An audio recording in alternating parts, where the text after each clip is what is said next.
আমাদের চ্যানেলটি সাবস্ক্রাইব করে পাশে থাকা বেল আইকনে ক্লিক করুন। দাদু ভাই, এখন যে তোমার উষামার বিয়ে ঠিক হয়ে গেছে, তুমি খুশি তো? জি দাদু, অনেক ভালো লেগেছে শুনে। ফয়সাল, উষা তেমন আয়োজন করতে দিচ্ছে না, তাই শুধু মসজিদেই আক্ত হবে। ওইখানে তুমি রুহানকে নিয়ে যাবে আর কি। আচ্ছা খালাম্মা, আমরা আসবো। আগদের পরের দিন ওরা দেশের বাইরে চলে যাবে।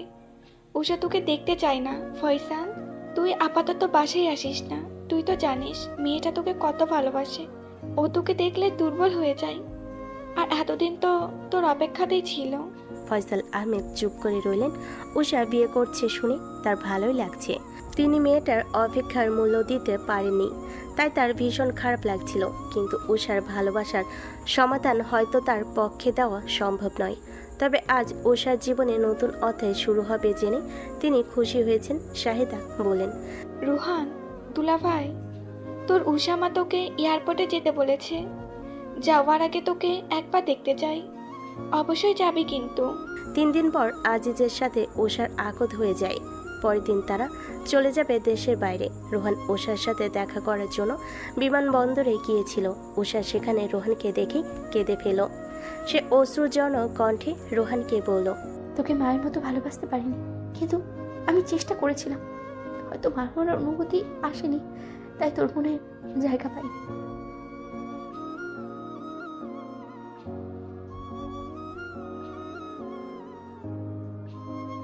রুহু, এই চিঠিটা তোর জন্য। এই চিঠিতে আমি আমার জীবনে ঘটা সব কিছুই লিখে রেখেছি, যা হয়তো কেউ জানে না।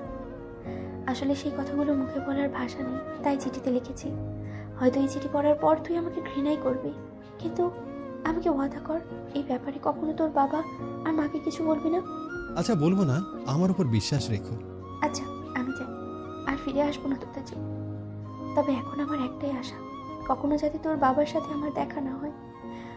আর অপেক্ষার ফল আজ আমাকে এইভাবেই পেতে হয়েছে। তুই জানিস আজিজ মানুষটা না অনেক ভালো। তোর বাবা আজিজ সম্পর্কে ঠিকই বলেছিল। সে সব জেনেও আমাকে মেনে নিয়েছে। ইনশাল্লাহ ভালোই রাখবে। তোরা ভালো থাকিস। দিব্য আর দিয়ার সাথে তো আর দেখা হলো না। আচ্ছা, তোর বাবার খেয়াল রাখিস কিন্তু। তার বয়স বেড়েছে, কিন্তু দেখায় না, ভেতরে ভেতরে খুব দুর্বল। আর রাজিয়াকেও খুব ভালোবাসে। তোর মা অনেক ভাগ্যবতী রে। এত বছরের দূরত্ব তাদের ভালোবাসার কোনো পরিবর্তন ঘটায়নি। একেই বলে বিশুদ্ধ ভালোবাসা। উষা চলে গেল নতুন জীবন শুরু করতে। উষার জীবন সুখের হোক, এটাই একমাত্র চাওয়া। মেয়েটা ভালোবাসার জন্য বহু অপেক্ষা করেছিল, তবে আজ যাত্রা শুরু করেছে নতুন ভালোবাসার হাত ধরে। আজিজকে সে ভালোবাসে না, হয়তো একদিন ভালোবেসে ফেলবে। রোহান বাসে এসে চিঠিটা পড়া শুরু করলো। চিঠিতে লেখা, প্রিয় রোহু, প্রথমে ক্ষমা চেয়ে নিচ্ছি। জানিস আমি ছোটবেলা থেকেই তোর বাবাকে ভালোবাসতাম, কিন্তু কখনো বুঝতে চাইনি যে আমাকে নিয়ে কিছু অনুভব করে কিনা। তোর বাবা ভালোবাসেই তোর মাকে বিয়ে করে এনেছিল, আর এদিকে আমি বোকার মতো তোর বাবার স্বপ্নে বিপন্ন ছিলাম। আমার ভালোবাসা এত অন্ধ হয়ে গেছিল যে আমি মনে মনে তাদের দেখে খুব কষ্ট পেতাম। তোর মাকে সহ্য করতে পারতাম না। তোরা 2 ভাই হওয়ার পর তোর মা তোদের নিয়ে খুব ব্যস্ত থাকতো। এই সুযোগটাই আমি নিয়েছিলাম। জানিস তোর বাবা বড্ড ভালো, কখনো আমাকে খারাপ নজরে দেখেইনি। সে চাইলে আমার সাথে সম্পর্কে জড়াতে পারতো, কিন্তু কখনো সেই সুযোগ নেয়নি। আমাদের আড্ডার বেশিরভাগ সময় সে তোর মায়ের জন্য কি কিনবে, কি রাঁধবে, তোরা ছোট ছিলে, তোদের জন্য কি করবে, এসব ভবিষ্যৎ পরিকল্পনাই করতো। কিন্তু তোর মা ভেবে নিয়েছিল অন্য কিছু। এরপর তাদের মধ্যে খুব ঝগড়া হলো। আমি জানতাম তোর বাবা কোনো প্রশ্নের ব্যাখ্যা দেওয়া পছন্দ করেন না। কেউ সন্দেহ করলে বা তোর বাবাকে কেউ খারাপ মনে করলেও সে চুপই থাকবে, তবুও কোনো কৈফিয়ত দেবে না।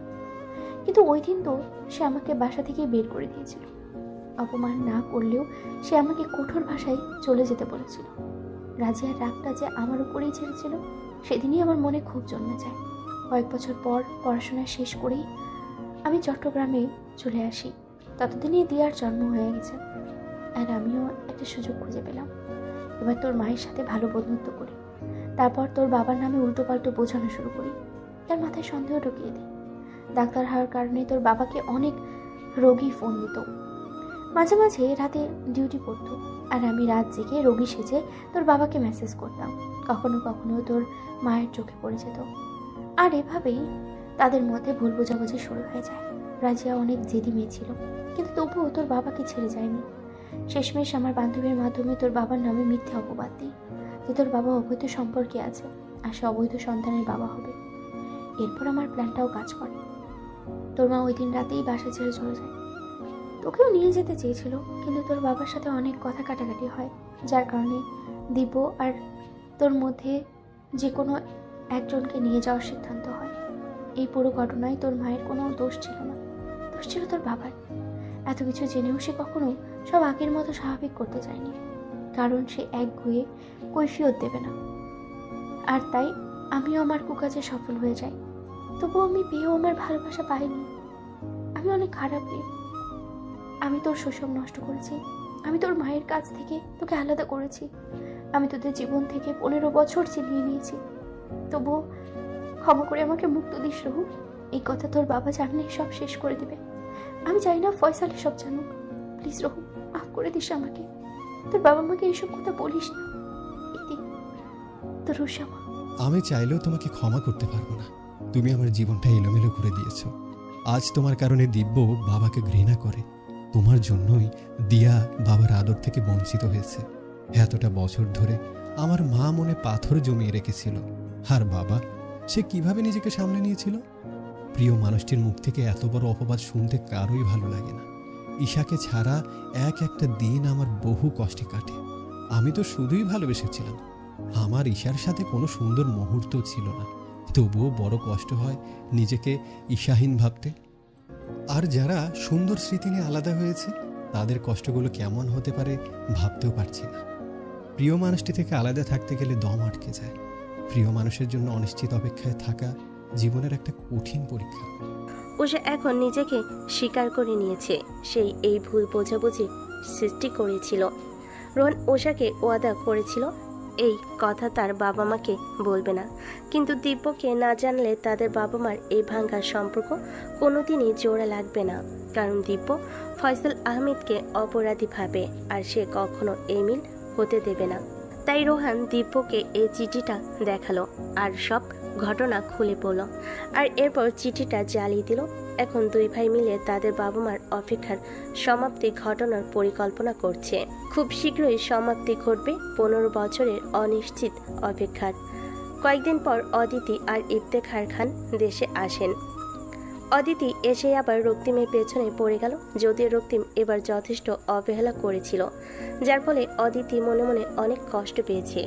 এদিকে ইফতেখার খান আর জুনায়েদ হোসেন দেরি না করে সম্পর্কটি এগিয়ে নেওয়ার সিদ্ধান্ত নেন। রাতে সেই পরিকল্পনা বাস্তবায়নের জন্য ইফতেখার খান মেয়ে অদিতিকে নিয়ে রক্তিমদের পাশে এলেন। এই সম্পর্ক আগানোর ব্যাপারে বেগম আতিকা, নবনী আর জুনায়েদ হোসেনের কোনো দ্বিমত ছিল না। তাই এবার রক্তিমের মত জানার জন্য তাকে ডেকে আনা হলো। রিধিও পর্দার আড়ালে দাঁড়িয়ে নীরবে সব দেখছিল। নবনী বলেন, রক্তিম, আমাদের অতিথিকে পছন্দ, তুই কি বলিস? রক্তিম কি বলবে বুঝতে পারছে না। এমন পরিস্থিতির জন্য সে মোটো প্রস্তুত ছিল না। তার কপালে বিন্দু বিন্দু ঘাম জমেছে। এভাবে সবার সামনে না জানি এ ব্যাপারে তাকে আগে জানানো উচিত ছিল। এখন রক্তিম একটা বিব্রতকর পরিস্থিতিতে পড়ে গেছে। এদিকে রিধির হাত পা চলছে না। সে বুঝে গেছে সে রক্তিমকে হারিয়ে ফেলেছে। রিধি আর নিজেকে নিয়ন্ত্রণ করে রুমে এসে দরজা বন্ধ করে দিল। অন্যদিকে রক্তিম বলল, আমার অদিতির সাথে কিছু কথা আছে। এরপর রক্তিম আর অদিতি বারান্দায় এসে দাঁড়ালো। অদিতি রক্তিমকে চুপ করে দাঁড়িয়ে থাকতে দেখে বলল, আই লাভ ইউ রক্তিম। আমার এই বিয়েতে অমত নেই। আমি তোমাকে স্কুল থেকে ভালোবাসি। আমার এখন ভাবতে ভালো লাগছে যে আমাদের বিয়ে হবে, শেষমেশ আমার অপেক্ষার সমাপ্তি হবে। কিন্তু আমি অন্য একজনকে ভালোবাসি। আমি তো এই বিয়ে করতে পারবো না। পাগল হয়ে গেছো তুমি? কি যাতা বলছো? আমাকে কেউ আগে এই ব্যাপারে জানায়নি। এতদিন যে এসব কথাবার্তা চলছে এটা আমি আজ জানলাম। অদিতি, তুমি আমার ভালো বন্ধু, কিন্তু আমি এর চেয়ে বেশি তোমাকে নিয়ে কখনোই ভাবিনি। সরি, আমি তোমাকে ভালোবাসি না। অদিতি অন্যদিকে মুখ ঘুরিয়ে নিল। এই মুহূর্তে তার প্রচুর কান্না পাচ্ছে। সে নিজেকে নিয়ন্ত্রণ করে বলল, কে সে মেয়ে যে তোমার মনে জায়গা পেয়েছে? রিধি। রিধি? কিভাবে সম্ভব? তুমি তো জানোই রিধিকে দত্তক নেওয়া হয়েছিল, তাই ওর সাথে আমার কোনো রক্তের সম্পর্ক নেই, তবে আত্মার সম্পর্ক ঠিকই হয়ে গেছে। রিধির ভালোবাসা পাওয়ার জন্য আমি অনেক অপেক্ষা করেছি, আজ আমার ভালোবাসাও আমি পেয়ে গেছি। রিধিও এখন আমাকে ভালোবাসে, এখন এটা শুধু সবাইকে জানানো বাকি। তোমার নানু, মা, বাবা এরা কি রিধিকে তোমার বউ হিসেবে মেনে নেবেন? কেন, কোনো সমস্যা আছে রিধির মধ্যে? সমস্যা তো নেই, কিন্তু তোমার পরিবারে তো বংশ, জাত এসব নিয়ে খুব কঠোর নিয়ম আছে, আর রিধির তো কোনো বংশ পরিচয় নেই। মানুষ হিসেবে পরিচয়টা সবচেয়ে বড় পরিচয়। আমি রিধিকে ভালোবেসেছি, তার বংশকে নয়। আর বিয়ে আমি রিধিকেই করব। আর ভালো বংশে জন্ম নিয়েও মানুষ খারাপ হয়। ভালো বা খারাপ আমাদের নিজেদের মধ্যে, বংশ কখনো চরিত্রের সার্টিফিকেট হতে পারে না। আমি চাই আমার রিধিকে তারা মানুষ হিসেবে মেনে নিক, বংশ দেখে নয়। আমি এর শেষটা দেখতে চাই। যেদিন আর কোনো সুযোগ থাকবে না, ওই দিন ভালো মতো খোঁজ নিয়ে রিধির বংশের ট্যাগ সামনে আনবো। তবে এর আগে আমি আমার বাবা মাকে এই রীতিনীতি পাল্টানোর একটা সুযোগ দিতে চাই। বোঝাতে চাই মানুষকে মানুষ হিসেবে পরিচয় দিতে হয়, বংশজাত দেখে নয়। আমি তোমাকে খুব ভালোবেসেছিলাম, আর রিধিকেও আমার খুব ভালো লাগে। আমি তোমার ভালোবাসার বাধা হব না। তোমার ভালোবাসা পাবো না তো কি হয়েছে, তবে বন্ধু হয়ে থাকার সুযোগটা হারাতে চাই না। ধন্যবাদ অদিতি। চলো, এখন সবাই আমাদের অপেক্ষায় আছে। অদিতি আর রক্তিম জানিয়ে দিল তাদের এই সম্পর্কটা আগানোর কোনো ইচ্ছে নেই। এরপর ইফতেখার সাহেব আর অদিতি চলে যাওয়ার পর নবনী রক্তিমকে জেরা করা শুরু করলেন। এদিকে চিৎকার চেঁচামেচির শব্দ শুনে রিধি রুম থেকে বেরিয়ে এলো। সে কাঁদতে কাঁদতে চোখগুলো একদম ফুলিয়ে ফেলেছে। এরপর সে যখন বুঝতে পারল রক্তিম না করে দিয়েছে, তখন সে কান্নার মাঝে হেসে দিল। এই মুহূর্তে রক্তিম আর রিধি মুখোমুখি দাঁড়িয়ে আছে। রিধির মুখে হাসি দেখে রক্তিমের ঠোঁটো হাসি ফুটে উঠেছে, কারণ সে ভালোবাসার প্রথম পরীক্ষায় উত্তীর্ণ হয়েছে। রক্তিমের বাসার পরিবেশ এখন থমথমে। অদিতি ও তার বাবা চলে যাওয়ার পর রক্তিম জুনায়েদকে জানিয়ে দেয় সে রিধিকে ভালোবাসে, আর বিয়ে করলে রিধিকেই করবে। জুনায়েদ সাহেব সব শুনে কিছু না বলে নিজের রুমে চলে যান। নবনী হুসাইনও স্বামীকে অনুসরণ করলেন, কিন্তু বেগম আতিকা রিধির উপর খুবই বিরক্ত, যেন সব কিছুর জন্য একমাত্র রিধি দায়ী। তিনি রিধির হাত শক্ত করে ধরে তাকে টেনে নিয়ে যেতে গেলে রক্তিম বাধা দিয়ে বলল, নানু প্লিজ, তুমি রিধিকে কিছু বলো না। চুপ কর তুই। এই মেয়ের সাথে প্রেম করে আমাদের নাক কাটিয়েছিস। কি আছে এই মেয়ের মধ্যে? না আছে বংশ, না আছে নাম। কোত্থেকে কুড়িয়ে এনে পড়াশোনা করিয়ে দেখে আমাদের সামনে এভাবে বেহায়ের মতো দাঁড়িয়ে আছে। নানু, তুমি রিধির সাথে এভাবে কথা বলতে পারো না।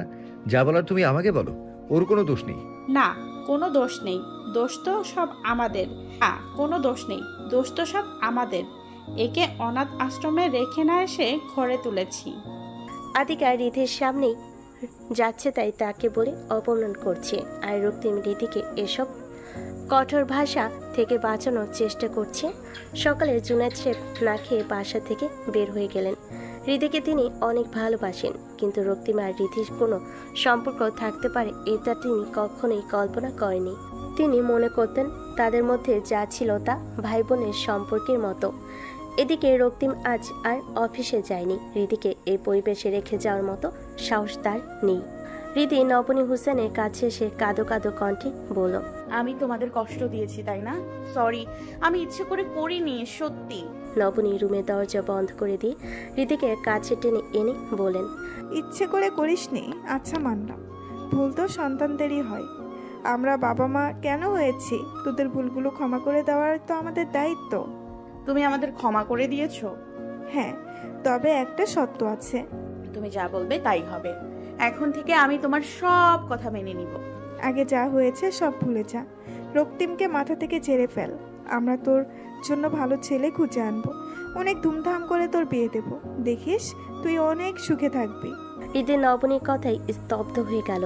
রক্তিমকে সে মাথা থেকে কিভাবে ছাড়বে? রক্তিম তো তার মন প্রাণ সব জায়গা দখল করে নিয়েছে, সে পারবে না রক্তিমকে ভুলতে। রিধি কাঁপা কাঁপা গলায় নবনীকে বলল, আমি ভালোবাসি রক্তিমকে। চুপ, একদম চুপ। তুই বেহাইয়ার মতো আমাকে এসব কিভাবে বলছিস? রক্তিম আমার একটা মাত্র ছেলে। আমি তোর সাথে বিয়ে দিয়ে আমার ছেলের জীবনটা ধ্বংস করে দেব? আমি ওর অনেক খেয়াল রাখবো। তোকে আমরা মেয়ের মতো বড় করেছি, কোনো ইচ্ছে অপূর্ণ রাখিনি। যা চেয়েছিস তাই দিয়েছি, আর আমাদের তুই এসব প্রতিদান দিচ্ছিস? আজ বুঝতে পারলাম আমি এতদিন দুধ কলা দিয়ে সাপ পুছেছি। হৃদি নবনীর পায়ের কাছে বসে পড়ল আর কান্না ভেজা কণ্ঠে বলল, আই প্রমিস, তুমি এখন থেকে যা বলবে আমি সব মেনে নিব। যত কঠিন কাজ দেবে সব করব। যত ইচ্ছে হোক তুমি কড়া ভাষায় কথা বলো, আমি কখনো কিচ্ছু বলবো না। কিন্তু রক্তিমকে কেড়ে নিও না, আমি ওকে ছাড়া ভালো থাকবো না। তোর ভালো থাকার জন্য কি আমরা সবাই কষ্টে থাকবো? আর তোর বাবা? ও বাবা কেন বলছি? তুই কি কখনো আমাদের বাবা মা ভেবেছিস? এখন বল, তুই রক্তিমের বাসার সামনে কিভাবে দাঁড়াবি? রিধিমা বলে তোকে মাথায় তুলে রাখতো, বিশ্বাস করতো তোকে, আর তুই তার ছেলের সাথেই ঘর বাঁধার স্বপ্ন দেখছিস। এই সম্পর্ক আমরা কখনোই মেনে নেব না। আমাদের ছেলের জন্য আমরা উচ্চ বংশীয় মেয়ে ঘরে আনবো, যারা আমাদের স্ট্যাটাসের হবে। আর আমার তো 2-3টা নয়, একটা মাত্র ছেলে। ছেলের বিয়ে নিয়ে, তার বউ নিয়ে কত স্বপ্ন ছিল আমাদের। তুই এভাবে সব শেষ করে দিবি? আমাদের দেখে কি তোর দয়া হচ্ছে না? এত কিছু করেছি তোর জন্য, তারপরেও? হৃদির কান্নার বেগ ধীরে ধীরে বেড়ে যেতে লাগলো। এই মুহূর্তে তার নিজেকে নগণ্য আর আবর্জনা মনে হচ্ছে। আজ হৃদির মনে হচ্ছে এই পৃথিবীতে তার কিছুই নেই। তার আম্মি বাপ্পি ছাড়া কেউ তাকে মন থেকে কখনো ভালোই বাসেনি। হৃদি মুখ চেপে কাঁদছে, যাতে রক্তিমের কানে এই কান্নার শব্দ না পৌঁছায়, কারণ প্রিয় মানুষের সামনে সে ছোট হতে চায় না। রক্তিমের কাছে রিধির অনেক গুরুত্ব, আর সেই গুরুত্ব কমানোর ইচ্ছে রিধি নেই। রিধি তার ঘর এসে দরজা আটকে এক কোণে বসে পড়ল। তার ছোটবেলার একটা ড্রয়িং খাতা আছে, সেখানে সে তার বাপ্পি, আম্মি আর অনু ভাইয়ের ছবি এঁকেছিল। রিধির কাছে তাদের কোনো ছবি ছিল না। রক্তিম মস্তিষ্ক থেকেও তাদের ছবি মুছে গেছে, তাই সে তার কাঁচা হাতে আঁকা ছবিগুলোতে হাত বুলিয়ে যাচ্ছে। ইচ্ছে করছে ছবিগুলো বের করে তাদের কাছে নিয়ে আসতে। সে একটা পেন্সিল হাতে নিয়ে আঁকা ছবিগুলোর পাশে নিজের একটা ছবি আঁকলো, আর ছবির নিচে নাম লিখলো অনাথ অসহায় মেয়ে রিধি। রিধি কাঁদতে কাঁদতে মেঝেতে শুয়ে পড়ল। সে এখন কি করবে নিজেই বুঝতে পারছে না। রক্তিমকে ছাড়া সে ভালো থাকবে না, আর বাবা মাকেও কষ্ট দিয়েও সে শান্তিতে থাকতে পারবে না। দুপুরে রক্তিম রিধির দরজায় কড়া নাড়ল আর ধীর কণ্ঠে বলল, রিধি, কিছু খেয়ে নাও, না তো শরীর খারাপ করবে। দেখো, তুমি না খেলে আমিও কিন্তু খাবো না। এরপর আমি যদি অসুস্থ হয়ে পড়ি তোমারই দোষ হবে। রিধি কোনো উত্তর না পেয়ে রক্তিম আবার বলল, এই রিধি, অনশন করছো নাকি? দেখো, তোমার এসব করতে হবে না। অনশন করতে হলে আমি করব। রিধি প্লিজ দরজাটা খোলো, কিছু তো একটা বলো। তুমি কি ঠিক আছো? এবারও রিধি কিছু বলল না। রক্তিম এবার রাগী কণ্ঠে বলল, দেখো, কিছু না বললে আমি কিন্তু দরজা ভেঙে ফেলবো। রক্তিম, আমার খিদে নেই, প্লিজ যাও, আমাকে একা থাকতে দাও। জুনায়েদ হোসেন সন্ধ্যায় পাশে এলেন। বাবা আসার পর রক্তিম তার কাছে গেল আর পা ধরে রীতি ও তার সম্পর্কটা মেনে নেওয়ার জন্য ভিক্ষা চাইল। ছেলের আকুতি শুনে জুনায়েদ সাহেবের মন গলে গেল। তিনি কখনোই চাননি রীতি তাদের চোখের আড়াল হোক। এদিকে রক্তিম আর রিধির বিয়ে হলে রিধি সারা জীবন তাদের সাথেই থাকবে। জুনায়েদ হোসেন সমাজ, পরিবারের রীতিনীতি, বংশজাত এসব নিয়ে মাথা ঘামান না। সন্তানদের খুশি তার জন্য সব। কিন্তু নবনী আর বেগম আতিকার এই সম্পর্কে মত নেই। অন্যদিকে তিনি বেগম আতিকার কথার বিরুদ্ধে কখনোই যাননি, কারণ বেগম আতিকা তার মায়ের মতোই। এদিকে রক্তিমা শুধু তার বাবা মা নয়, বেগম আতিকার কাছেও অনেক অনুরোধ করলো, কিন্তু রক্তিমের চোখের পানি আর মনের যন্ত্রণা কেউ বুঝতে পারল না। সব বাবা মা চায় তাদের সন্তান ভালো থাকুক, সুখে থাকুক। তাই রক্তিমের বাবা মার মতো অনেক বাবা মারা ভালোবাসার সম্পর্কগুলো অনেক সময় মেনে নিতে পারে না। কিন্তু এখানে কেউ অপরাধী নন। সমস্যা শুধুমাত্র দৃষ্টিভঙ্গির। ভালোবাসার মানুষকে একজন প্রেমিক বা প্রেমিকা যে দৃষ্টিতে বিচার করে, বাবা মা ওই দৃষ্টিতে বিচার করে না।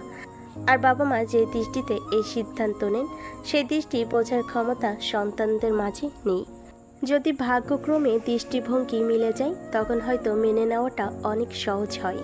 সম্পর্কগুলোর বাস্তবতা ভাগ্যের হাতে। রক্তিম ও রিধি একে অপরকে কাছে পাওয়ার অপেক্ষায় যদি বাস্তবতার আড়ালে হারিয়ে যায়, এখানে শুধুমাত্র তাদের ভাগ্যেরই দোষ, অন্য কারোর দোষ নেই। এক মিষ্টি হওয়ার মতো ভালোবাসার ছোঁয়ায় জেগে উঠেছিল রিধি, রক্তিম। ভালোবাসা ছিল তাদের মন প্রাণ জুড়ে। আগে পাছে কি হবে এসব তারা ভেবে দেখেনি। প্রেমে পড়লে মানুষ বাস্তবতা থেকে দূরে সরে যায়, কল্পনার রাজ্যে বিচরণ করে। তখন তার কাছে সেই কল্পনার বাস্তব জগৎ মনে হয়, কিন্তু যখন তাদের বাস্তবতায় ফিরে আসতে হয় তখন ছুটে যায় বহু প্রেমের গল্প। কেউ চোরের মতো পালিয়ে পূর্ণতা দেয় সেই প্রেমটিকে, যা কখনো সমাধান হতে পারে না। আবার কেউ কেউ মৃত্যুকে বরণ করে ইতিহাস করতে যায়, যা ইতিহাস না হয়ে মানুষের কাছে উপহাস হয়ে পড়ে। আর কিছু মানুষ বাস্তবতা মেনে নিয়ে ছেড়ে দেয় প্রিয় মানুষটির হাত। মনে কষ্ট থাকলেও তারা অন্যের জন্য মুখে হাসি ঝুলিয়ে রাখতে পারে। তবে সৃষ্টিকর্তা যা করেন ভালোর জন্যই করেন, আর অন্যের জন্য কোনো কিছু ত্যাগের ফল কখনোই খারাপ হয় না।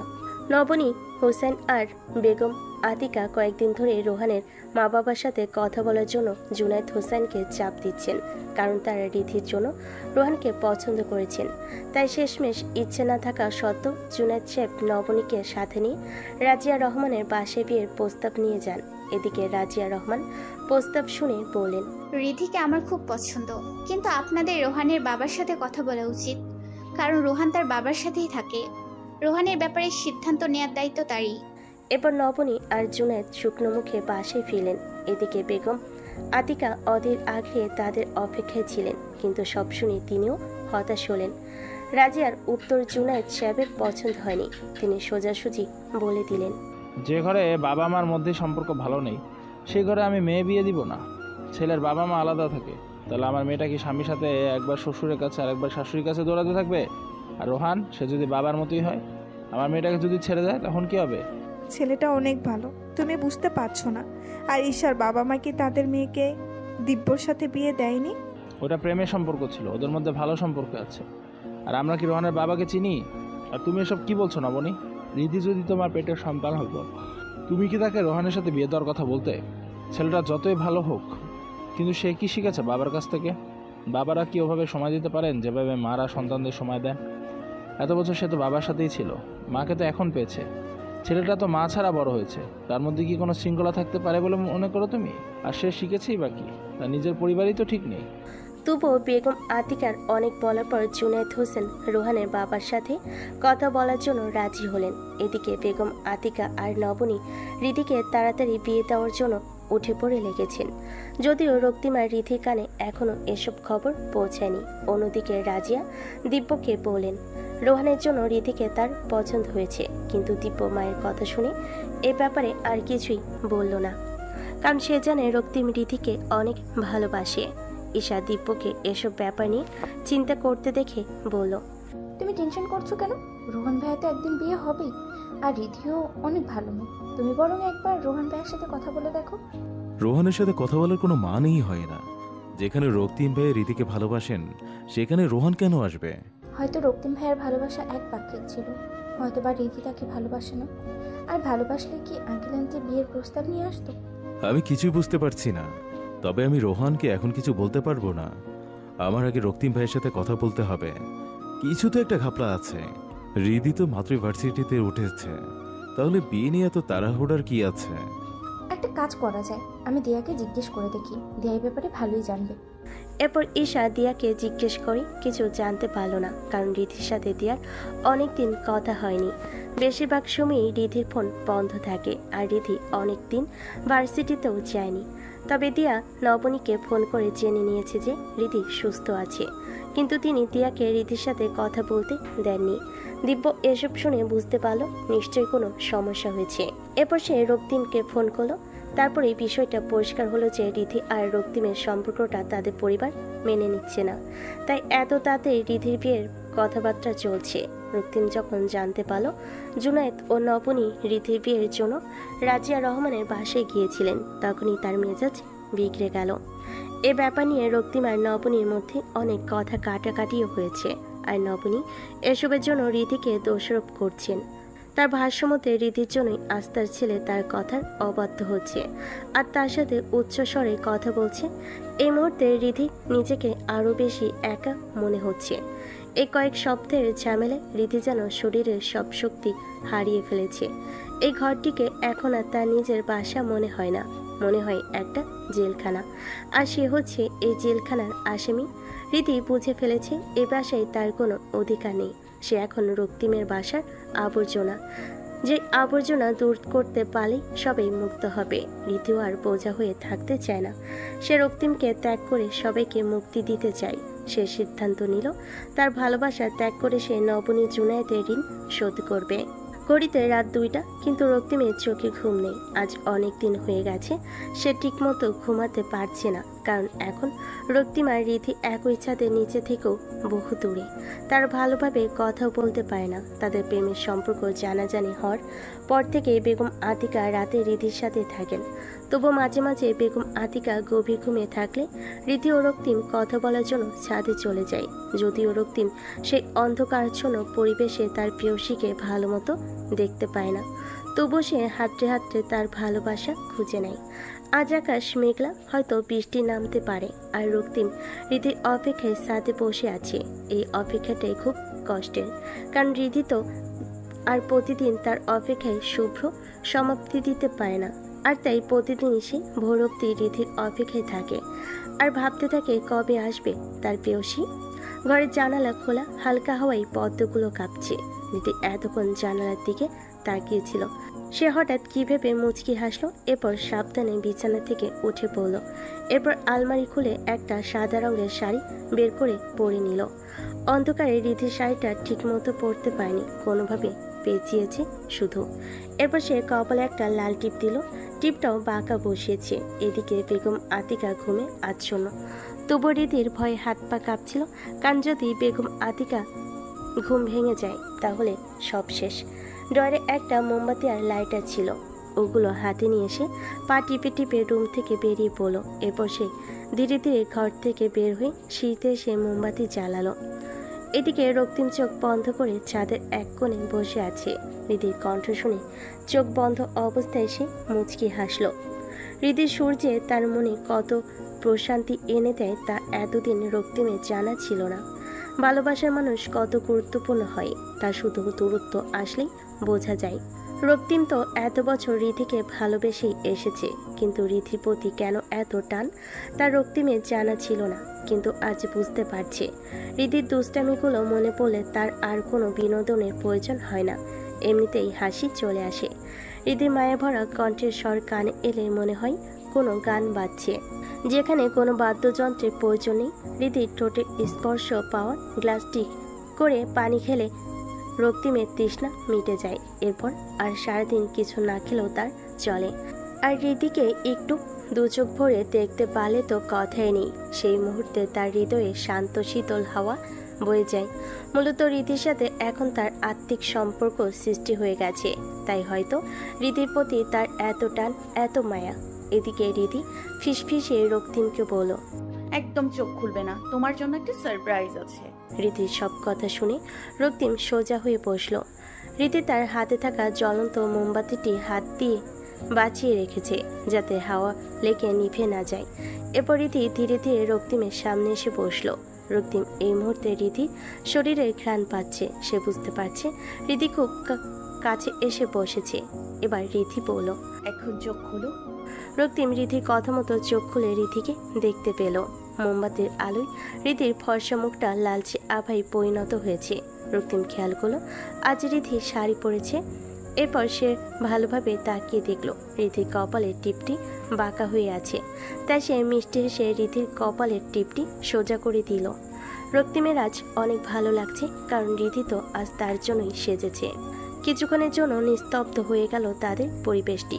রক্তিমের মনে কোণে ভাষারা যেন আজ শব্দ বের করার ধ্বনি খুঁজে পাচ্ছে না। হঠাৎ বাতাসের বেগ জোরে আসে, মোমের আলো নিভে গেল, আর সাথে সাথেই যেন নিভে গেল রক্তিমের চোখের আলো। এরপর সে রিধিকে নিজের কাছে টেনে নিল। অনেকক্ষণ এভাবে তারা নীরবে বসেছিল। হঠাৎ রিধি নীরবতা ভেঙে বলল, তুমি চেয়েছিলে তোমার রিধি যেন তোমার জন্য সাজে, আজ আমি তোমার জন্যই সেজেছি। আড়ম্বরহীন সাজ, বাঁকা টিপ, এলোমেলো চুলের কুচি। রক্তিম, তোমায় আমি বড্ড ভালোবাসি। চুলগুলো খোলা, হাওয়ায় উঠছে ভীষণ। হচ্ছে না চুলে খোপা, উঠছে আমার ভূষণ। তোমার মনে জ্বলছে কিরণ, আমার চুলে আভা। ভালোবাসায় বাধা হিরণ, রিধির অপেক্ষার আশা। আর বেশি দিন অপেক্ষা করতে হবে না, তোমাকে আমি কোথাও যেতে দেব না। তোমার হিরণ তোমারই থাকবে, তোমার অপেক্ষার আশা একদিন পূর্ণ হবে। রীতি মনে মনে বলল, হ্যাঁ, আমাদের অপেক্ষার সমাপ্তি হবে। তোমাকে ত্যাগ করেই এই অপেক্ষার সমাপ্তি ঘটবে। আমাদের ভালোবাসা এই সমাজ মেনে নেবে না। বিশ্বাস করো রক্তিম, আমি জানতাম না এই সমাজ আর তোমার পরিবারের চোখে আমি এতটাই মূল্যহীন ছিলাম। এমন জানলে কখনোই তোমাকে ভালোবাসতাম না। কে চায় কাঁদতে, কার ইচ্ছে হয় যন্ত্রণা নিয়ে বাঁচতে, আর তুমি এখন আমার যন্ত্রণা হয়ে গেছো। তবে এখন এই যন্ত্রণা সাথে রাখতেই আমার ভালো লাগবে। রক্তিম, তুমি সব সময় আমার সাথে থাকবে। এক ছাদের নিচে না থাকলেও এক আকাশের নিচে আমাদের আশ্রয় হবে। আমরা একই হাওয়ায় শ্বাস নিব। আমি দূর থেকেও তোমাকে অনেক ভালোবাসবো। রক্তিম অনেকদিন অফিসে যায়নি, তাই আজ সকালে সে অফিসে চলে গেল। আর তাই জুনায়েদ সাহেব বাসায় আছেন। এদিকে রক্তিম অফিসে যাওয়ার পর রীতি, নবনী ও জুনায়েদের ঘরে এলো। নবনী রীতিকে দেখে জিজ্ঞেস করলো, কিছু বলবি? হ্যাঁ। যা বলার বলে চলে যা, এখন আর কিছুই ভালো লাগছে না। আমার সংসারে কার নজর লেগেছে আল্লাহ ভালো জানেন। নবনী এমন কথা জুনায়েদ সাহেবের পছন্দ হলো না, তবুও কথা বাড়লে ঝগড়া লেগে যাবে, তাই তিনি চুপ করে রইলেন। এদিকে রীতি মাথা নিচু করে বলল, আমার বিয়েতে আপত্তি নেই। তোমরা আমাকে যার সাথে বিয়ে দিতে চাও আমি তাকেই বিয়ে করব। নবনী রীতির কথা শুনে খুব খুশি হলেন। তিনি স্বস্তির নিঃশ্বাস ফেলে বলেন, আমাদের বাচ্চা লিমা। এরপর তিনি জুনায়েদের দিকে তাকিয়ে বললেন, রোহানের বাবার সাথে কথা বলে দেখো, তাড়াতাড়ি কথাবার্তা পাকাপাকি করে ফেলি, বেশি দেরি করা উচিত হবে না। জুনায়েদ শান্ত স্বরে রীতিকে বলেন ঘরে যেতে। রীতি এরপর তার ঘরে চলে এলো। ঘরে এসে দেখলো বেগম আতিকা খাটে পা তুলে বসে আছেন। সে যে একটু শান্তিতে কাঁদবে তার উপায় নেই, তাই সে ওয়াশরুমে চলে গেল। তারপর সেখানে গিয়ে পানির কল ছেড়ে দিয়ে ইচ্ছে মতো কাঁদলো। এখন হয়তো এই যন্ত্রণাই তার নিত্য সঙ্গী। এদিকে আজ রোহান দিব্যকে তাদের বাসায় নিয়ে এলো। সেই সময় ফয়সাল আহমেদ পত্রিকা পড়ছিলেন। তিনি চোখ তুলে দিব্যকে দেখে স্তব্ধ হয়ে গেলেন। আজ অনেক বছর পর দুটি অস্তিত্ব তাদের পরিচয় ফিরে পেয়েছে। দিব্য তার বাবাকে কাছে পেয়েছে, আর ফয়সাল আহমেদ তার ছেলেকে। তাদের উষ্ণ আলিঙ্গন পরিবেশটি আবেগপ্রবণ করে দিচ্ছে। আজ তাদের অশ্রুগুলো সুখের ঠিকানা পেয়েছে। এরপর দিব্য ভেজা কণ্ঠে ফয়সাল আহমেদকে বলল, আমি কি তোমাকে বাবা বলে ডাকতে পারবো? হ্যাঁ হ্যাঁ, অবশ্যই। বাবা, আমি দিয়ার মা তোমাকে খুব মিস করেছিলাম। তুমি কেন আমাদের একবারও দেখতে এলে না? ফয়সাল আহমেদের কাছে দিব্যর এই প্রশ্নের কোনো উত্তর নেই। দিব্য আবার বলল, আমাদের ছাড়া ভালো ছিলে, তাই না? কেউ কি প্রিয়জন ছাড়া ভালো থাকতে পারে? তাহলে একবার আসনি কেন? আবার আর মায়ের কথা না হয় বাদই দিলাম, দিয়াকে তো দেখতে আসতে পারতে। মেয়েটাকে রোজ ওর কলেজ দেখতে যাই, দিয়ে একদম তোর মায়ের মতো হয়েছে, খুব গোছালো আর ভদ্র। আমাকে কখনো দেখতে আসনি? রোহান তো রোজ তোর কথাই বলতো, সারাদিন দিব্য আর দিব্য। তুই তো আমার চোখের সামনেই ছিলি। আচ্ছা, এখন বাসায় চলো, মা তোমাকে খুব মিস করে। তাই নাকি? কই, একবারও তো ফোন দেয়নি। তুমি তো অন্তত দিতে পারবে। আমিও দিইনি। আমাকে ক্ষমা করে দিস। আমার কারণে আমার পরিবারটা এলোমেলো হয়ে গেছে। আমি সবচেয়ে বড় অপরাধী। আমি রোহানকে তার মা থেকে দূরে রেখেছি, তোদের বাবার ভালোবাসা দিতে পারিনি। আমি স্বামী হিসেবেও যোগ্য না রে। প্লিজ এবার বলো না, এখনো সময় আছে। বাকিটা জীবনটা না হয় আমরা একসাথেই কাটাই। রাজিয়া আমাকে তখনও বুঝেনি, এখনো বুঝবে না। বাবা, তুমি একবার মায়ের সাথে দেখা করো। হয়তো তোমাদের কোনো ভুল বোঝাবুঝি হয়েছে। এভাবে আর কত? আমার আর এই বদ্ধ করে ভালো লাগে না, যেখানে কোনো সুখ নেই, কথা বলার মানুষ নেই, শুধু নিয়তির অপেক্ষায় থাকতে হয়। এখনো ভাগ্য পরিবর্তনের সুযোগ এসেছে, তুমি শুধু সেই সুযোগটা একবার নাও। ফয়সাল আহমেদ আর কিছুই বললেন না। তার নিজেরও রাজিয়াকে ভালোভাবে দেখতে ইচ্ছে করে, তার সাথে একটু কথা বলতে ইচ্ছে করে, কিন্তু তিনি ভালোবাসার মানুষটির চোখে ঘৃণা সহ্য করতে পারবেন না। কারণ এখন রাজিয়ার চোখে ফয়সালের জন্য ঘৃণাই দেখা যায়। একটা সময় তারা একসাথে বুড়ো হওয়ার স্বপ্ন বেঁধেছিল, আর আজ 15 বছরে তাদের যৌবনকাল শেষ হয়ে গেল। শেষমেশ এই বুড়ো বয়সে এসে ফয়সাল আহমেদ শেষ একবার সেই ঘৃণা ভরা চোখ দুটি দেখার সিদ্ধান্ত নিলেন। তিনি এবার দেখা করবেন রাজিয়ার সাথে, কথা বলবেন আর সব অভিমান শুনবেন। এরপর কোনো সমাধান না হলেও আফসোস থাকবে না, কারণ শেষ চেষ্টা তো করেছেন, এই আশায় শান্তিতে মরতে পারবেন। পরদিন দীপ আর রোহানের পরিকল্পনায় রাজি আর ফয়সালের দেখা হলো। তাদের একসাথে বসিয়ে দিয়ে দীপ আর রোহান সরে পড়ল। এদিকে অনেকক্ষণ তারা চুপচাপ বসে রইল। হঠাৎ রাজিয়া নিজেই বলে উঠল, আমি চলে যাচ্ছি, তোমার একা বসে থাকতে ইচ্ছে করলে বসে থাকো। ফয়সাল আহমেদ সাথে সাথে রাজিয়ার হাত ধরে ফেলেন। হাত ধরার পর দুজনেই খুব ইতস্তত বোধ করতে লাগলেন। যেহেতু এত বছরে দূরত্ব ছিল, স্বাভাবিক মনে দূরত্ব তো আসবেই। ফয়সাল আহমেদ এবার রাজিয়ার হাত ছেড়ে দিয়ে বলেন, তোমার সাথে কিছু কথা আছে, একটু বসো। এরপর কিছুক্ষণ নীরব থেকে ফয়সাল আহমেদ বলেন, আমার ভুলগুলো কি এতই বেশি ছিল যার জন্য আমি 15 বছরের শাস্তি পেয়েছি? এত বছর পর তিনি আসছেন, ভুল কি বেশি ছিল নাকি কম ছিল তা জানার জন্য?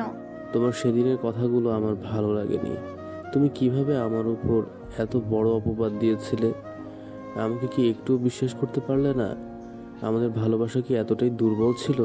রাত জেগে ফোনে কথা বলা, দেরিতে বাসায় আসা, কথায় কথায় রাগ দেখানো, মিথ্যে কথা বলা, এসব কি তাহলে তোমার ভালোবাসার প্রকাশ ছিল? আমি জানি না তুমি কি বুঝছো, কিন্তু বাসায় দেরিতে আসার কারণ ছিল আমি চাইতাম না আমাদের সন্তানরা বাবা মার ঝগড়া দেখুক। একটা মানুষ বাইরে থেকে আসলে অভিযোগের ভিড় জমতো, কার রাগটাই বা নিয়ন্ত্রণ করবে বলো? আর আমি তোমাকে মিথ্যে কথা বলিনি, যদিও কখনো বলে থাকি হয়তো বা শান্তির জন্য। মানুষের তো ভুল হয়, কিন্তু বিশ্বাস করো রাজিয়া, তুমি ছাড়া আমার জীবনে দ্বিতীয় কোনো নারী নেই, কখনো ছিলও না, আর আমি আসতেও দিইনি। প্লিজ আমাকে ঘৃণা করো না রাজিয়া, তোমার চোখে আমার প্রতি ঘৃণা আমি সহ্য করতে পারি না, এই জন্যই তোমার সামনে আসার সাহস হয়নি। যে অপরাধ করে তার মধ্যে কোনো সাহস থাকে না। তুমি তো অপরাধী ছিলে না, তাই না? তাহলে এতদিন লুকিয়েছিলে কেন? জানি না, হয়তো আমার মধ্যে মাথা নত করার ইচ্ছা ছিল না। আমি মনে মনে হেরে গিয়েছিলাম, কিন্তু তোমার সামনে হারতে চাইনি। খুব বড় ভুল করে ফেলেছি, তাই না? যে মেয়েটা আমাকে ফোন করে বলেছিল তুমি তার সন্তানের বাবা হবে, ওই দিনে আমার সবকিছু শেষ হয়ে গিয়েছিল ফয়সাল। কথাগুলো বলতে বলতে রাজিয়া রহমানের গলা ভারী হয়ে এলো। ফয়সাল ব্যস্ত কণ্ঠে বলেন, মিথ্যে কথা। আমার চেয়ে কি তুমি বাইরের মানুষকে বেশি বিশ্বাস করো? আমি এতটুকু নিচের চরিত্রে ছিলাম না, আমার ওপর সেটুকু বিশ্বাসও রাখতে পারলে না। এরপর ফয়সাল আহমেদ তার হাতে থাকা প্যাকেট থেকে একটা বই বের করলেন। এরপর সেই বইটি রাজিয়ার হাতে দিয়ে চলে গেলেন। ফয়সাল আহমেদ ধীরে ধীরে রাজিয়া রহমানের সিক্ত চোখের আড়াল হয়ে গেল। এরপর রাজিয়া চোখ মুছে বইটির দিকে তাকিয়ে দেখলেন রবীন্দ্রনাথের চোখের বালি। তিনি বইয়ের প্রথম পাতাটি উল্টালেন, সেখানে লেখা ছিল, 15 বছর তুমিই না কাটিয়েছি, মনে ছিল শুধু তোমার নাম। দেয়ালের ফাঁকে ফাঁকে এখনো তোমায় দেখি, তুমিই না আমার জীবন ম্লান। রাজিয়া রহমান বাসে এসে ভালোভাবে বইটি প্রতিটি পাতা উল্টে পাল্টে দেখলেন, আর 15তম পৃষ্ঠায় পেলেন ফয়সালের চিঠি। সেখানে লেখা ছিল, আমি মহেন্দ্রের মতো আমার আশাটাকে ভালোবেসেছি, কিন্তু বিশ্বাস করো আমার আশায় কোনো চোখে বালি ছিল না। মহেন্দ্রের মতো আমার জীবনে কোনো বিনোদিনী নেই, কোনো বিনোদিনী পারবে না এই মহেন্দ্রকে আশার ভালোবাসা হতে ছিনিয়ে আনতে। চোখের বালির মহেন্দ্র আর আশার ভালোবাসার সমাপ্তি হয়েছিল বিনোদিনীর ছায়া আসার পরও, কিন্তু আমাদের সম্পর্ক তো বিনোদিনী আসেনি। তবে কেন আমাদের আশা এখনো তার মহেন্দ্রবাবুকে অপেক্ষায় রেখেছে? শোনো রাজিয়া, আমার বিনোদিনীও তুমি, আশাতেও তুমি। আমি এখনো তোমাকে খুব ভালোবাসি। আমি এখন বুড়ো হয়ে গেছি, কিন্তু মনটা এখনো মেডিকেল ক্যাম্পাসের লাইব্রেরির মাঝখানে আটকে আছে। সময় তো আর ফিরে আসে না, তবু আগামীকাল সেই লাইব্রেরিতেই তোমার উত্তরের অপেক্ষায় থাকবো। এরপর চিঠিটি পড়ে রাজিয়া মুচকি হেসে কলম হাতে নিলেন আর লিখতে বসলেন তার অব্যক্ত কথা। তার অশ্রুবিন্দু লেখার সাদা পাতা ভিজিয়ে যাচ্ছে, তবু তিনি হাসছেন আর প্রশান্ত চিত্রে লিখছেন তার বুড়ো প্রেমিককে নতুন প্রেমের পত্র। সকালে রাজিয়া রহমান নাস্তা করে বাসা থেকে বেরিয়ে পড়লেন উদ্দেশ্য সেই পরিচিত পরিবেশ। তিনি মেডিকেল ক্যাম্পাসের সামনে নেমে রিকশার ভাড়া মিটিয়ে ক্যাম্পাসের পিচ ঢালার রাস্তায় হাঁটা শুরু করলেন। হালকা হাওয়ায় তার শাড়ির আঁচল উঠছে। তিনি খোপা করে এসেছেন, চুলে লাগানো মেহেদির লালচে রং সূর্যের আলোয় উজ্জ্বল দেখাচ্ছে। তবে এর মধ্যেও কয়েকটা আধা পাকা চুল বোঝা যাচ্ছে। এই রাস্তায় একটা সময় তিনি তার বুড়োটার হাত ধরে হেঁটেছিলেন। তার বুড়োকে দেখবেন বলে কখনো রং বেরঙের শাড়ি, কখনো বা ভালো জামা পরে একটু সেজেগুজে ক্যাম্পাসে আসতেন। আর তার বুড়োটা তাকে দেখে বলতো, তুমি দেখতে যেমন, আমি তোমাকে ওইভাবেই ভালোবেসেছি। আমি তোমার মনের সৌন্দর্য আকর্ষিত হয়েছি। তোমার রূপের ওই মনটার সামনে ম্লান, তাই তুমি এভাবে সেজে এসো না রাজিয়া। ফয়সাল আহমেদের বলা কথাগুলো মনে করে রাজিয়া রহমান হাসলেন। আজ তার মুখে কোনো সাজসজ্জা নেই। নতুন প্রেমিকের সাথে তো আর দেখা করতে আসছেন না, তিনি এখন পুরো প্রেমিকের সাথে দেখা করতে এসেছেন, যে মানুষটার শরীরের ঘ্রাণটাও এখন তার পরিচিত। আর এতটা বছর ফয়সালের দুটি অস্তিত্ব নিয়েই তো তিনি বেঁচে ছিলেন। আজ তিনি হালকা হলুদ রঙের সুতির শাড়ি পরেছেন, আর তার হাতে ঝুলছে একটা চামড়ার ব্যাগ। তিনি সোজা লাইব্রেরিতে চলে গেলেন। তিনি লাইব্রেরিতে প্রবেশ করে দেখলেন ফয়সাল আহমেদ চোখে মোটা চশমা লাগিয়ে সেই পরিচিত জায়গায় বসে আছেন, যেখানে তারা দুজন একটা সময় একসাথে বসে গল্প করতেন। রাজিয়া নিঃশব্দে চেয়ার টেনে ফয়সালের পাশে বসে পড়লেন। সেই আগের পুরনো লাইব্রেরিতে এখন অনেক পরিবর্তন এসেছে। নতুন আলমারি, নতুন বইয়ের গন্ধ, এক নতুন আসবাবপত্র, আর কথায় কথায় লাইব্রেরির হাওয়ায় এখন নতুনত্বের ছোঁয়া। শুধু মানুষ দুটি পুরনো, আর এখন তাদের পুরনো ভালোবাসার আবার জাগিয়ে তুলছে সেই পুরনো লাইব্রেরিটাকে। রাজিয়া রহমান কিছুক্ষণ পর ব্যাগ থেকে একটা বই বের করে ফয়সাল আহমেদের দিকে ঠেলে দিলেন। ফয়সাল মুখে হাসি টেনে বইটির দিকে তাকালেন। বইটি সমরেশ মজুমদারের কালবেলা। বইয়ের পাতা উল্টে ফয়সাল আহমেদ তার বুড়ির চিঠি পেলেন। সেই পরিচিত হাতে লেখা দেখে তার চোখ দুটি উজ্জ্বল হয়ে উঠল। তিনি চিঠিটি কাছে এনে ঘ্রাণ নিলেন। এখনো যেন এই চিঠিতে রাজিয়ার হাতের স্পর্শ লেগে আছে। রাজিয়া রহমান চিঠিতে লিখেছেন, 15 বছর তুমি পাশে ছিলে না, তবুও কাটেনি তোমার বাসনা। চিঠিগুলো এখনো বহু যত্নে পড়ি, তোমার প্রেমেতে এখনো মরি। তুমি যদি অনিমেষ হও, আমি মাধবীলতা। ভালোবাসা যদি আবার চাও, আমি দেব না এত সহজে ধরা।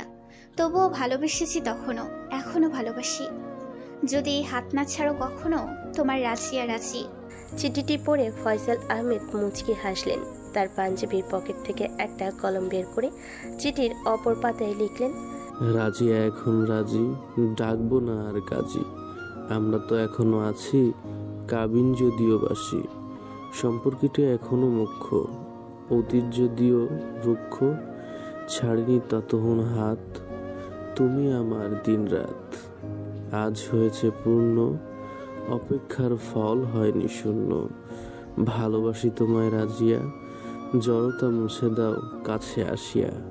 চিঠির আদান প্রদান শেষে তারা একে অপরের দিকে তাকিয়ে দীর্ঘ হাসি হাসলেন। আজ তারা মন থেকে হাসছে, কারণ তাদের অপেক্ষার সমাপ্তি হয়েছে। ভালোবাসার এই সমাপ্তির ঠিকানা ছিল, আর আজ তারা সেই ঠিকানায় ফিরে পেয়েছে। বুড়োটা শক্ত করে তার বুড়ির হাতটা ধরল। এই হাত আর তিনি ছাড়বেন না।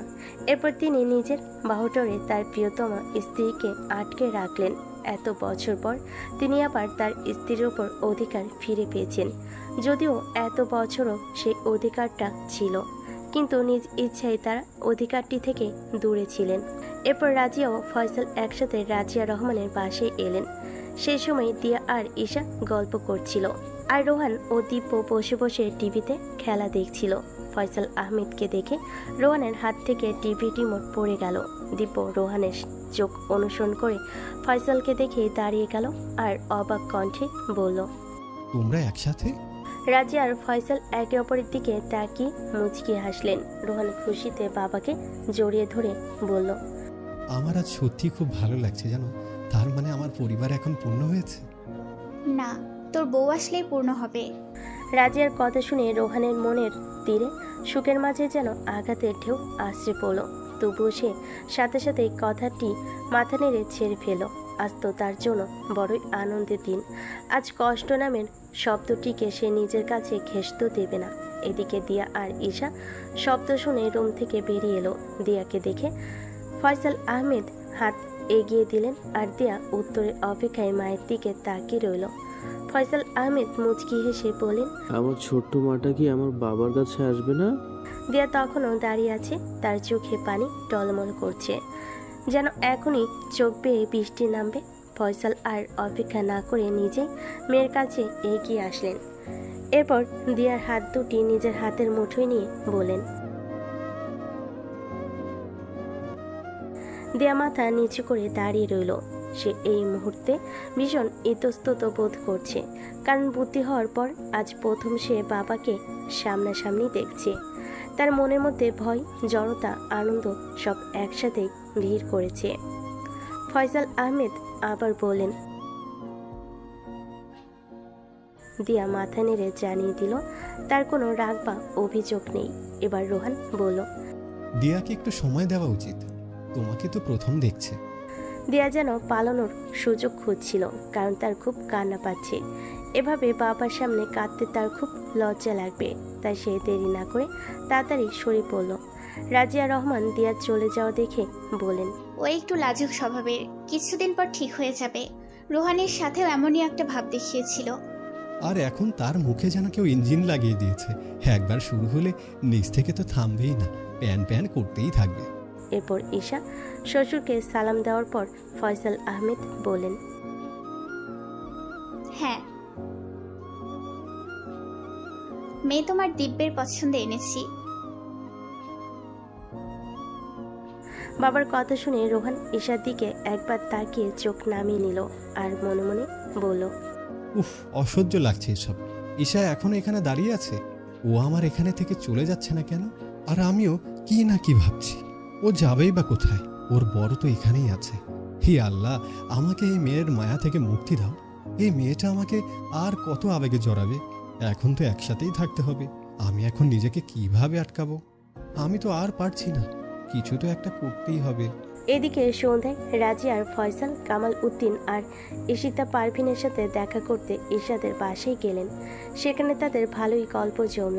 এখন ফয়সাল তার পরিবার নিয়ে নিজের বাসায় চলে যেতে চান, কিন্তু এভাবে হঠাৎ সব ছেড়ে তো চলে যাওয়া যায় না, কারণ রাজিয়া রহমান তার 2 সন্তানকে নিয়ে অনেক বছর এখানে কাটিয়েছিলেন। তাই তারা কিছুদিন সময় নিল। এর 2 দিন পর রোহান এসে রাজিয়া রহমান আর দিয়াকে নিয়ে গেল। যাওয়ার আগে রোহান বলল, দিব্য আর ঈশা কিছুদিন একা সংসার করুক। এতদিন তো দিব্য মার বোনের ভাগ পেয়েছে, এখন না হয় আমারই পালা। তুই বরং তোর বউকে নিয়ে কিছুদিন একাই থাক, তোর বউ আছে। আর আমার যেহেতু কোনো বউ নেই, আমি আমার মা বোনকে নিয়েই থাকবো। যা যা, তোর জন্য না হয় কিছুদিন মায়া ছাড়লাম। তুমি টেনশন নিও না ভাইয়া, আমরা তোমাদের জন্য ব্যবস্থা করছি। ভাবি, তুমি কিন্তু খুব শীঘ্রই শ্বশুরবাড়ি উঠতে যাচ্ছ। আচ্ছা, এখন চল। আমি যাওয়ার আগে রিধির সাথে একবার দেখা করতে চাই, অনেকদিন ওর সাথে কথা হয়নি। এরপর দিয়া রিধির বাসায় গেল তাকে দেখতে। আর সেখানে যাওয়ার পর রিধিকে দেখেই তার বুকটা কেঁপে উঠল। মেয়েটা নিজের কি অবস্থা বানিয়ে ফেলেছে। চোখের নিচে কালি জমেছে, মুখ শুকিয়ে গেছে, পুরো এলোমেলো একটা অবস্থা। মনে হচ্ছে অনেকদিন নিজের যত্ন নেয়নি। দিয়া রিধির হাত ধরে বলল, তোর কি হয়েছে রিধি? আমার সবকিছুই শেষ হয়ে গেছে। এতদিন রিধির সাথে যা যা হয়েছিল সেসবই দিয়াকে জানালো। দিয়া সব শুনে রিধির হাত শক্ত করে ধরে পড়ল, তুই আমার সাথে চল, আজকে থেকে আমাদের সাথেই থাকবে। তোর বাসায় আর কতদিন থাকবো বল? আমার তো এই পৃথিবীতে কেউ নেই, আমার তো একাই থাকতে হবে। তুই বললি না রেহান ভাইয়ার সাথে বিয়ের কথা চলছে? রিধি শোন, রেহান ভাইয়া অনেক ভালো, ভাইয়া তোকে অনেক ভালো রাখবে। আমি জানি রক্তিম ভাইয়া তোকে ভালোবাসে, কিন্তু কখনো কখনো নিজের সুখের জন্য ভালোবাসা ত্যাগ করতে হয়। এখন যদি রক্তিম ভাইয়া আর তুই পালিয়েও বিয়ে করিস, তবুও তোরা সুখে থাকবি না, কারণ রক্তিম ভাইয়ার পরিবার তোকে কখনোই শান্তিতে বাঁচতে দেবে না। আমিও বাবা মাকে কষ্ট দিতে চাই না। আমি তো অনাথ, অসহায় মেয়ে ছিলাম। তারা আমাকে আশ্রয় দিয়েছিল, নিজের মেয়ের মতো বড় করেছিল, পড়াশোনা করিয়েছে। বিশ্বাস কর, আমার কখনো মনে হয়নি আমি অনাথ। আর আজ তাদের খুশির জন্য কি আমি আমার ভালোবাসা ত্যাগ করতে পারবো না? আমরাও বাবার বাসায় চলে যাচ্ছি। দিব্য ভাইয়া আর ঈশা ভাবি কিছুদিন পর যাবে। আর তুই ভার্সিটিতে গেলে তোর সাথে দেখা হতো, কিন্তু তোকে তো ভার্সিটিতেও যেতে দিচ্ছে না। আচ্ছা তুই আমার জন্য মন খারাপ করিস না, জানিস আমার তোর জন্য অনেক খুশি লাগছে। শেষমেশ তোর পরিবারটা সম্পন্ন হলো। আর আমার জন্য দোয়া করিস যাতে আমার ইচ্ছেটাও পূরণ হয়। কি ইচ্ছে তোর? রক্তিমকে পাওয়ার ইচ্ছে। আল্লাহ যাকে তোর ভাগ্যে রেখেছেন। কিন্তু আমি রক্তিমকে পাওয়ার অপেক্ষায় থাকবো। তবুও যদি ও আমার না হয় তাহলে আল্লাহ যাকে আমার জন্য লিখে রেখেছিলেন তাকেই মেনে নিব। দুদিন পর জুনায়েদ হোসেন, রিধি আর রোহানের বিয়ের ব্যাপারে ফয়সাল আহমেদের সাথে কথা বলেন। ফয়সাল আহমেদের এই সম্পর্কে কোনো অমত নেই, কারণ রাজিয়া রহমানের রিধিকে আগে থেকেই পছন্দ ছিল। কিন্তু এই ব্যাপারে তারা রোহানের সাথে কথা বলেই আগাতে চান। এরপর রাজিয়া রহমান সেদিন বিকালেই রোহানের সাথে এই বিষয়ে কথা বলতে এলেন। রোহান, তোর সাথে কিছু কথা আছে। হ্যাঁ মা, বলো। তোর রিধিকে কেমন লাগে? রিধিকে কেমন লাগে মানে? রিধির বাবা বিয়ের প্রস্তাব নিয়ে এসেছেন। কার জন্য? তোর জন্য। মানে? হ্যাঁ শোন, আমার কিন্তু রিধিকে অনেক ভালো লাগে, আর তোর বউ আসলে আমাদের পরিবারটা সম্পূর্ণ হবে। দিব্য তো নিজের পছন্দে বিয়ে করেছে, এখন আমি তোর বিয়েটা আমার পছন্দে দিতে চাই। কিন্তু তাই বলে রিধি, ও তো বাচ্চা একটা মেয়ে। বাচ্চা কোথায়, ভার্সিটিতে উঠেছে, দিয়ার সমবয়সী। তোদের বয়সের পার্থক্যও তেমন নেই, আর তোর ভালো চাকরিও হয়েছে। এখন বিয়ে করতে সমস্যা কোথায়? আচ্ছা তোর কি কোনো পছন্দ আছে? কথাটা শুনে রোহান চুপ হয়ে গেল। তার ভালোবাসার মানুষকে তো সে হারিয়ে ফেলেছে, এখন আর কিসের অপেক্ষায় থাকবে সে? রাজিয়া রহমান আবার জিজ্ঞেস করলেন, কি হয়েছে রোহান? তোর পছন্দ থাকলে বল, আমরা কিন্তু তোকে চাপ দিচ্ছি না। না না, তেমন কিছু নেই। তোমার পছন্দই আমার পছন্দ, তোমরা খুশি থাকলে আমিও খুশি। তুই তাও ভেবে দেখ, তোকে তো সময় দিচ্ছি। আর না হয় রিধির সাথে কথা বল, তোরা দুজন দেখা কর। আর তারা কিন্তু আমাদের উত্তরে আসে আছে। আচ্ছা মা, আমি তোমাকে রাতে জানাচ্ছি। হ্যাঁ আচ্ছা। রাজিয়া রহমান চলে যাওয়ার পর সে দীর্ঘশ্বাস ছাড়ল আর মনে মনে বলল, দিব্য আর এসে তো সুখেই আছে। ঈশার এখন সুন্দর সংসার হয়েছে, তাহলে আমি এখনো কার অপেক্ষায় বসে আছি? 2-1 দিন পর দিব্য ঈশাকে নিয়ে বাসায় চলে আসবে, তখন তো মেয়েটা সারাদিন না চাইতেও আমার চোখের সামনেই থাকবে। এভাবে তো আমি ঈশাকে ভুলতে পারবো না। আমারও জীবনকে আরেকটাবার সুযোগ দেওয়া উচিত। জীবন তো কারোর জন্য থেমে থাকে না, আর একদিন তো বিয়ে করতেই হবে। যদি এখনই করি তাহলে হয়তো ঈশাকে ভুলে যাওয়াটা সহজ হবে। হয়তো সৃষ্টিকর্তা আমার জন্য এই পথটাই খোলা রেখেছেন। রাতে রোহান এসে রাজিয়াকে জানিয়ে দিল তার রিধিকে বিয়ে করতে আপত্তি নেই। আর পরের দিন রাজিয়া আর ফয়সাল রিধিকে দেখতে রক্তিমদের বাসায় গেলেন। তার বিয়ের কথা পাকাপাকি করে ফেলেন। নবনী হোসেন খুব শীঘ্রই এই বিয়ে সেরে ফেলতে যাচ্ছেন, তাই সব কিছু এত দূরত্ব আগাচ্ছে। অন্যদিকে জুনায়েদ হোসেন বুকে পাথর চেপে সব দেখছেন, তবে রক্তিম এখনো কিছুই জানে না। হৃদয় তাকে নিজ থেকে কিছুই জানায়নি, কারণ রক্তিম জানলে অনেক ঝামেলা করবে, আর রিধি চায় না তার জন্য বাসায় আর কোনো ঝামেলা হোক। এদিকে 3-4 দিন পর দিব্য ঈশাকে বাবার বাসায় নিয়ে এলো। এখন তারা এখানেই থাকবে। সকাল থেকে ঈশার মন খারাপ, কারণ এতদিন ঈশা বাবার বাড়ি কাছে ছিল। সে যখন চাইতো তখন বাবার বাসায় যেতে পারত, কিন্তু এখন তো আর সম্ভব না। ঈশার মন খারাপ দেখে দিব্য ঈশাকে জড়িয়ে ধরে বলল, আবার অবসরে মন খারাপ করে আছে কেন জানতে পারি? তুমি জানো না কেন মন খারাপ? আমি বাবা মাকে খুব মিস করছি। এটা তো স্বাভাবিক, দেখবে কিছুদিন পর সব ঠিক হয়ে যাবে। আর আমি তো তোমার সাথেই আছি। অপসরের কাব্যটা না খুব পচা, অপসরকে শুধু শুধু কষ্ট দেয়। কাব্যটা তার অপসরীকে যে মারাত্মক ভালোবাসে, অপসরী কষ্ট পেলে কাব্যটাও যে কষ্ট পায়। এই অপসরী, তুমি কষ্ট পেও না। বলো তোমার কাব্য তোমার জন্য এখন কি করবে? তুমি শুনবে তো? আমি যা চাইবো তা দেবে তো? হ্যাঁ, মন দিয়ে শুনবো, আর আমার সব কিছুই দিয়ে দেব। তুমি তো আমারই আছো, তোমার সব কিছুই তো এখন আমার অধিকার, কিন্তু আমার অন্য কিছু চাই। কি চাই বলো? আমার একটা বাবু লাগবে। ওরে বাবা, আমার সামনেই তো একটা বসে আছে। ওইটা তোমার বাবু, আমাদের বাবু না। আচ্ছা, হঠাৎ বাবু কেন? আমাদের তো মাত্রই বিয়ে হয়েছে, এত তাড়াতাড়ি? ঈশা কথাটি শুনে চুপ করে বসে রইল। তার মাথায় একটা কথাই ঘুরপাক খাচ্ছে, আর তা হলো মা বলেছিল একটা বাচ্চা নিয়ে নিলে দিব্য আত্মার সারা জীবন একটা বন্ধনে আবদ্ধ থাকবে। এত বছর দীপ্য, রোহান আর দিয়ার জন্যই রাজিয়া আর ফয়সাল একে অপরের বন্ধনে আবদ্ধ হয়েছিল। বাচ্চা না থাকলে হয়তো সম্পর্কটা আর কখনোই জোড়া লাগতো না। আর দীপ্য যদি হঠাৎ পরিবর্তন হয়ে যায়, একটা বাচ্চা হয়ে গেলে দীপ্য কখনোই তাকে ছেড়ে যেতে পারবে না। আর ঈশাও দীপ্যকে হারাতে চায় না। দীপ্য ঈশার দ্বিতীয় ভালোবাসা, আর দীপ্য শুধুই তার ভালোবাসা নয়, এখন তার অনেকাংশ জুড়েই দীপ্যর বসবাস। দীপ্যকে হারিয়ে ফেলে ঈশা পাগল হয়ে যাবে। আর রাজিয়া রহমানের মতো সে 15 বছর অপেক্ষায় থাকতে পারবে না, কারণ এত ধৈর্য তার নেই, যেখানে অল্পতেই সে ঘুমের ওষুধ বা উল্টোপাল্টা ওষুধ খেয়ে অবচেতন হয়ে পড়ে থাকে। ঈশা অনেকবার এমন করেছিল, এমনকি সে বাবা মার সাথে রাগ করেও এমন পাগলামো করত। কিন্তু দীপ্য তার জীবনে আসার পর থেকে তার প্রতিটা দিন বাঁচতে ইচ্ছে হয়। আর দীপ্যর মতো একজন জীবন সঙ্গিনী পাওয়াই ঈশা প্রতিদিন নামাজ পড়ে সৃষ্টিকর্তার কাছে কৃতজ্ঞতা প্রকাশ করে। সে দীপ্যকে নিজের চেয়েও বেশি বিশ্বাস করে। তবুও যদি হঠাৎ দীপ্যকে হারিয়ে ফেলে, তার ধারণা একমাত্র দীপ্যর অস্তিত্বই দীপ্যকে তার সাথে বেঁধে রাখবে। হঠাৎ দীপ্য ঈশাকে জিজ্ঞেস করলো, এই অপসরী, তোমার কি হয়েছে বলো তো? দিব্য, প্লিজ আমাকে এত প্রশ্ন করো না। তুমি আমাকে বলেছো আমি যা চাইবো তাই দিবে, কিন্তু এখন তো দিচ্ছ না, তাহলে মিথ্যে আশা কেন দিয়েছো? ঈশা, তুমি রাগ করছো কেন? তোমার তো এখনো পড়াশোনা শেষ হয়নি। আমার তো ভবিষ্যৎ প্ল্যান করতে কোনো সমস্যা নেই, কিন্তু তুমি কি একসাথে দুটো সামলাতে পারবে? তোমার ওসব নিয়ে ভাবতে হবে না। আর আমি একা একা কেন সামলাবো? তুমি কি ঘাস কাটবে নাকি? আবার তো বড় বাবুটাকে সামলাতে হবে, যে এখনো ঠিকমতো ভাত খেতে পারে না। মাঝে মাঝে খাইয়ে দিতে হয়। ঠিকমতো চুল বাঁধতে পারে না, বরকে চুল আশ্রয় দিতে হয়। এখনো শাড়ির কুচি ঠিকমতো ধরতে জানে না, সেটাও দিব্য রহমানকে করতে হয়।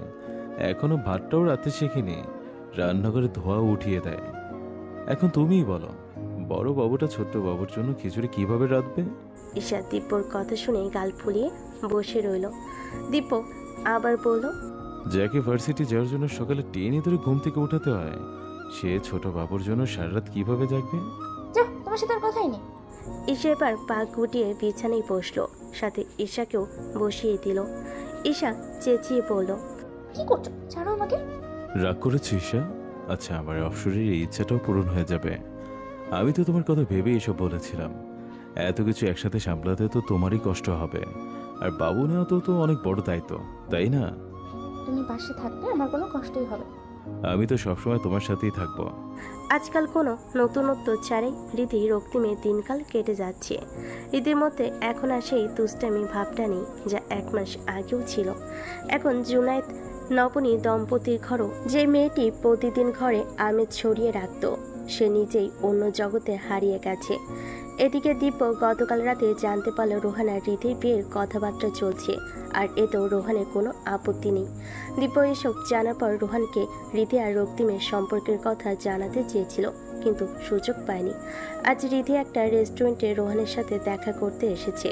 সে কমলা রঙের জামা পরে এসেছে, কারণ রংটা তার অপছন্দ। সে মনে করে তাকে এই রঙে একদম মানায় না, তাই আজ সে ইচ্ছে করে নিজেকে এই রঙে সাজিয়েছে। যে মেয়ে আগে সাজগোজ না করে বাসা থেকে বের হতো না, আজ সে একদমই সেজে আসেনি, চুলগুলো বাঁধেনি। এলোমেলো চুলগুলো ঢাকার জন্য রীতি মাথায় কাপড় দিয়ে রেখেছে। এদিকে রক্তিম অফিসে ছিল বিধায় এত কিছু জানতো না। রীতি রেস্টুরেন্টে ঢুকেই মাথার কাপড় ফেলে দিল, যাতে রোহান তার এলোমেলো চুল দেখে পালিয়ে যায়। অন্যদিকে রোহান সাদা রঙের পাঞ্জাবি পরে এসেছে। রোহান তো দেখতে এমনিতেই সুদর্শনী, তবে আজকে তাকে আরো বেশি আকর্ষণীয় লাগছে। এদিকে রীতি এক দৃষ্টিতে কাছের জানালার বাইরে তাকিয়ে রাস্তার গাড়িগুলো খুঁজছে, হয়তো সে পাগল হয়ে গেছে। রোহান রীতিকে দেখে চেয়ার টেনে বসলো, তখনও রীতির কোনো সারা শব্দ হলো না। রোহান চোখ থেকে চশমা নামিয়ে গলা খাকারি দিল। রীতির এখনো কোনো হুঁশ নেই, সে বেখেয়ালে বসে আছে। এবার রোহান টেবিলের উপর হাত রেখে রীতির চোখ অনুসরণ করলো, কিন্তু এমন কিছুই দেখলো না যা দেখলে অপলক চোখে তাকিয়ে থাকা যাবে। রোহান চোখ ফিরিয়ে রীতিকে ভালো মতো লক্ষ্য করলো। মেয়েটা একদম শুকিয়ে গেছে, তার চোখের গভীরে হতাশা ভিড় করেছে। রোহান এবার নিজের কথা বলা শুরু করলো। রিধি, তুমি কি শুনছো? রীতি রোহানের কণ্ঠ শুনে বাস্তবে ফিরে এলো। সে রোহানকে দেখে স্বাভাবিক হাসি ফেরত দিল, আর রোহান সেই হাসির পেছনে ভয়ঙ্কর কষ্ট দেখতে পেয়েছে। রীতি জিজ্ঞেস করলো, ভালো আছেন? আমি ঠিক আগের মতোই আছি, কিন্তু তুমি আগের মতো নেই।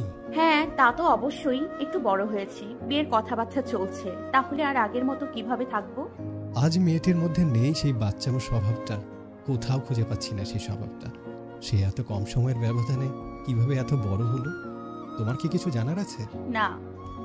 তুমি কি কারো চাপে পড়ে বিয়ের জন্য হ্যাঁ বলেছ? আমি নিজ ইচ্ছেতেই হ্যাঁ বলেছি। ইচ্ছে না থাকলে আমাকে এখানে দেখতেন না। রিধি, কোনো সমস্যা থাকলে আমাকে বলতে পারো। তোমার কি কোনো পছন্দ আছে? সব পছন্দের জায়গা আমাদের জীবনে হয় না। কিছু পছন্দের মানুষকে ভুলে যাওয়াই শ্রেয়। যারা আমাদের ভাগ্যে থাকে না তাদের জন্য অপেক্ষায় থাকার কোনো দরকার নেই। জীবনকে আরেকবার সুযোগ দেওয়া উচিত। আমি হয়তো তোমার অবস্থা বুঝতে পারছি। সব কথা প্রকাশের জন্য ভাষার দরকার হয় না, চোখের ভাষায় বুঝিয়ে দেয়। রীতি চুপ করে বসে রইল। আসলে রোহান হয়তো তার মনের অবস্থা বুঝে ফেলেছে। মানুষ তো আর এতটাও বোকা হয় না। রোহান আবার বলল, রিধি, তোমার অমত না থাকলে আমার এই বিয়েতে কোনো আপত্তি নেই, কিন্তু একটা কথা আমি অবশ্যই তোমাকে জানাতে চাই। আর তা হলো, আমি হয়তো তোমাকে ভালোবাসতে পারবো না, কারণ আমি অন্য একজনকে ভালোবাসার জায়গাটা দিয়ে দিয়েছি। এক মনে দুইজনের জায়গা হয় কিনা তা তো আমার জানা নেই, তবে আমি আমার দায়িত্ব অবশ্যই পালন করব। বাকিটা হয়তো সময়ই পরিবর্তন করে দিতে পারে। একটা প্রশ্ন করি, অন্য কাউকে ভালোবাসলে আমাকে কেন বিয়ে করছেন?